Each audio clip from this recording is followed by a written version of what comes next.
मौत से ठीक 24 घंटे पहले रावत ने जताई थी बड़ी आशंका। क्या सीरियस रावत हो गए किसी साजिश के शिकार? सेना को बेहद मजबूत करने वाले मिशन पर थे रावत। क्या चीन और पाकिस्तान ने कर डाली कोई बड़ी साजिश? दोस्तों, देश इस वक्त सबसे बुरी खबर से रूबरू हो रहा है, लेकिन जिस नीलगिरी हिल्स में रावत का हेलीकॉप्टर गिरा है, उसको लेकर भारतीय सेना तेजी से जांच करने में जुटी है, क्योंकि देशभक्त रावत जिस ओर इशारा कर रहे थे, कहीं वही साजिश तो कामयाब नहीं हो गई। क्योंकि दोस्तों, रावत चीन और पाकिस्तान को सबसे बड़ा दुश्मन मानते थे। खासकर चीन उनके निशाने पर सबसे ज्यादा रहता था। देश की सेना को मजबूत करने वाले सबसे खास मिशन पर इस वक्त रावत जुटे थे। ये वही मिशन था जिसने एक ओर पाकिस्तान तो दूसरी ओर चीन की हालत खराब कर दी थी। पाकिस्तान में सर्जिकल स्ट्राइक रावत की ही देन थी, तो चीन के पांव पीछे हटाने में भी रावत की रणनीति काम कर रही थी। ये दोनों ही देश रावत से बुरी तरह बौखलाए हुए थे और अपनी मौत से ठीक 24 घंटे पहले भी रावत ने कुछ ऐसा कहा था जो साफ साफ चीन को कटघरे में खड़ा करता है। क्योंकि चीन की जासूस एजेंसी के तार उनके ऑफिस तक पहुंचने की खबरें कुछ वक्त पहले मीडिया में तैर रही थी, जिसमें पीएमओ और राष्ट्रपति भवन भी शामिल था। मतलब साफ है कि तस्वीर जितनी साफ सी दिख रही है, उतनी साफ है नहीं। क्योंकि जिन दक्षिण के पहाड़ी जंगलों से वो गुजर रहे थे, वो अक्सर साजिशों के पिटारे से ही लबरेज रहे हैं। लिहाजा दोस्तों, वीडियो को पूरा देखिएगा, क्योंकि मैं आपको बताने वाला हूं कि आखिर रावत किस ओर इशारा कर रहे थे, वो कौन से प्रोजेक्ट्स पर काम कर रहे थे जिनसे भारतीय सेना अमोघ शक्ति से लबरेज हो जाती, और वो क्यों चीन को सबसे बड़ा खतरा बता रहे थे।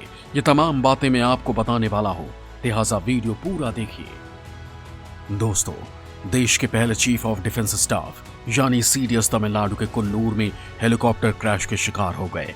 चश्मदीदों के मुताबिक हेलीकॉप्टर हादसे से पहले बहुत तेज आवाज सुनाई दी थी। फिर हेलीकॉप्टर अचानक से पहले पेड़ों पर गिरा और उसके बाद उसमें आग लग गई। जल्द ही वो आग का गोला बन गया। चश्मदीद का कहना है कि जलते हुए लोगों को हेलीकॉप्टर से बाहर गिरते हुए देखा। हादसा तब हुआ जब जनरल रावत कुन्नूर में एक कार्यक्रम में शामिल होने के बाद वापस सुलूर लौट रहे थे। हेलीपैड से 10 मिनट की दूरी पर घने जंगलों के बीच हेलीकॉप्टर क्रैश हो गया। शुरुआती जानकारी के मुताबिक हादसे की वजह खराब मौसम बताई गई। खराब मौसम के दौरान बादलों में विजिबिलिटी कम होने की वजह से हेलीकॉप्टर को कम ऊंचाई पर उड़ान भरनी पड़ी। लैंडिंग पॉइंट से दूरी कम होने की वजह से हेलीकॉप्टर काफी नीचे उड़ान भर रहा था। नीचे घने जंगल थे, इसलिए क्रैश लैंडिंग भी फेल हो गई। इस हेलीकॉप्टर के पायलट ग्रुप कमांडर और सीओ रैंक के अधिकारी थे। ऐसे में मानवीय भूल की आशंका ना के बराबर थी। तो फिर कहीं ये साजिश तो नहीं थी? हो सकता है। सेना भी फिलहाल इसी एंगल से जांच कर रही है। दूसरी ओर खुद रावत की प्रोफाइल इस ओर इशारा कर रही है, क्योंकि रावत लगातार चीन के निशाने पर चल रहे थे। दरअसल सीडीएस का पदभार ग्रहण करने के बाद से बिपिन रावत सेना के इंटीग्रेटेड थिएटर कमांड से लेकर मॉडर्नाइजेशन और स्वदेशी तकनीक पर काम कर रहे थे। वो सेना में भ्रष्टाचार और प्रोजेक्ट्स में देरी पर भी नाराजगी जाहिर कर चुके थे। दोस्तों, ऐसे में आपके लिए ये भी जानना बेहद जरूरी है कि आखिर रावत वो कौन सा काम कर रहे थे जो देश के लिए बेहद जरूरी है। तो मैं आपको इस वीडियो में बताने वाला हूं कि रावत आखिर क्या कर रहे थे। चीन और पाकिस्तान को एक ही झटके में पस्त करने के लिए रावत तीनों सेनाओं के बीच बेहतर कोऑर्डिनेशन के लिए इंटीग्रेटेड सिंगल थिएटर प्रोजेक्ट पर लगे थे। सेना के तीनों अंगों यानी आर्मी, नेवी और एयरफोर्स के बीच बेहतर कोऑर्डिनेशन के लिए इंटीग्रेटेड थिएटर कमांड की योजना पर काम जारी है। इसे लेकर 1 नवंबर को chief of defence staff general Bipin Rawat की अध्यक्षता में तीनों सेनाओं के प्रमुखों और दूसरे अधिकारियों की बैठक भी हुई थी। थिएटर कमांड युद्ध के मौके पर तीनों सेनाओं के बीच तालमेल बनाए रखने के लिए बेहद उपयोगी होता है। यहां से बनी रणनीतियों के अनुसार ही युद्ध से जुड़ा हुआ फैसला लिया जाता है। अभी देश में करीब 15 लाख सशक्त सैन्य बल हैं। इन्हें संगठित और एकजुट करने के लिए काफी समय से थिएटर कमांड की जरूरत महसूस की जा रही थी। फिलहाल 4 नए थिएटर कमांड बनाने की योजना पर काम चल रहा है। ये थिएटर कमांड देश के तीनों सैन्य सेवाओं की पहले से मौजूद 17 कमांड के अतिरिक्त होगी। आर्मी के पास 3 थिएटर कमांड, जबकि नेवी के पास 1 कमांड की जिम्मेदारी होगी।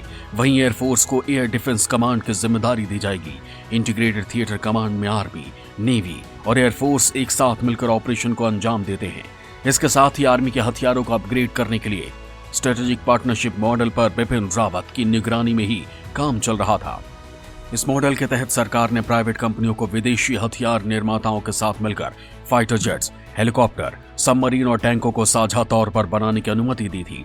इस प्रोजेक्ट पर बिपिन रावत ने कहा था कि ये सशस्त्र बलों को आधुनिक बनाने में मदद करेगा। हमें धीरे धीरे अपने टैंकों को बदलने के बारे में सोचना होगा। अपने कुछ पुराने सिस्टम को अगले 7 से 8 साल में बदलना होगा। इसलिए इस प्रोजेक्ट पर काम शुरू करने का ये सही समय है।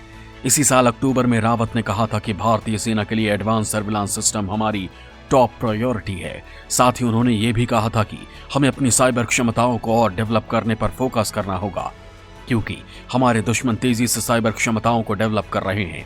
दोस्तों, बिपिन रावत आर्मी के प्रोजेक्ट्स में देरी और भ्रष्टाचार पर भी सख्त रहते थे।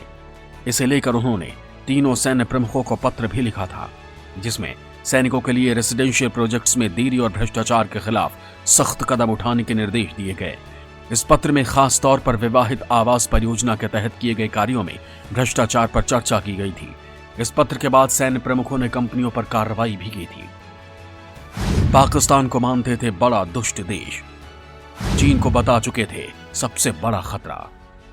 जनरल बिपिन रावत ने कुछ महीने पहले चीन को पाकिस्तान के मुकाबले देश की सुरक्षा के लिए बड़ा खतरा बताया था।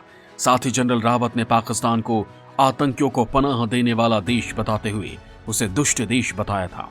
जनरल बिपिन रावत ने इंटरव्यू में कहा था, जब आपके पास बड़ा पड़ोसी हो जिसके पास बेहतर सेना, बेहतर तकनीक है, तो आप निश्चित तौर पर बड़े पड़ोसी के लिए तैयार होते हैं। वहीं जम्मू कश्मीर में नागरिकों की हत्या पर हाल ही में एक इंटरव्यू में जनरल बिपिन रावत ने कहा था कि चीन और पाकिस्तान घाटी में शांति भंग करने के लिए भारत के खिलाफ प्रॉक्सी वॉर कर रहे हैं। चीन और पाकिस्तान में से कौन बड़ा खतरा है?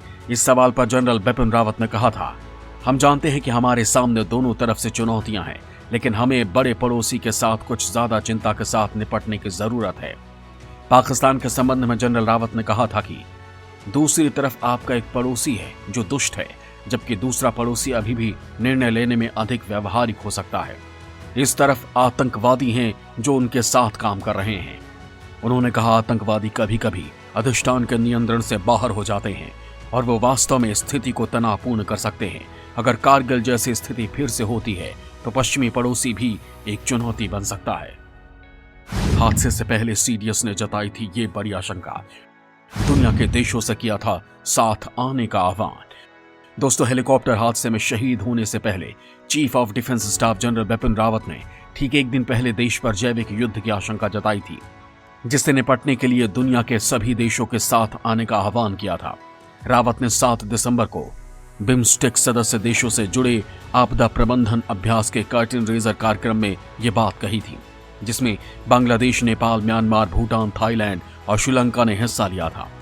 इस कार्यक्रम में सीडीएस ने कहा था कि मैं एक अहम मुद्दा उठाना चाहता हूं।